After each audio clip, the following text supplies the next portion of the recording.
பார்த்தாள். இந்த பிள்ளைய அழகா குளிப்பாட்டி, ஆமா, வாசன திரவியங்கள்லாம் போட்டு, ஆமா, அழகு மகனை அழகா சப்ரமஞ்சத்துல படுக்க வச்சோமே. நல்ல முறையில தானே படுக்க வச்சோம்.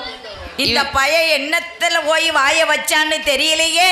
என்ன சாப்பிட்டு வந்தானோ தெரியலையே. வாய வைக்க கூடாத இடத்துல வச்சிட்டான் போல் இருக்கே. இப்படி வீசுதே, புனவாட சவாட அடிக்குதே.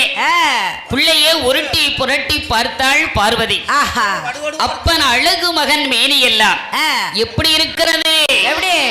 வாய்களெல்லாம் ஊர் வடிந்து ஆஹா, வடுவடுவாக இருப்பதை பார்த்தாள். நேர எங்க வர்றா? எங்க வந்தா? தன் கணவன் பகவான் சிவபெருமான் இடத்திற்கு வந்தாள். ஆஹா, பகவானே, என்ன இந்த பாவி மகன் உங்ககிட்ட என்ன கேட்டேன்? புள்ள கேட்ட. நான் பிள்ளை வரந்தானே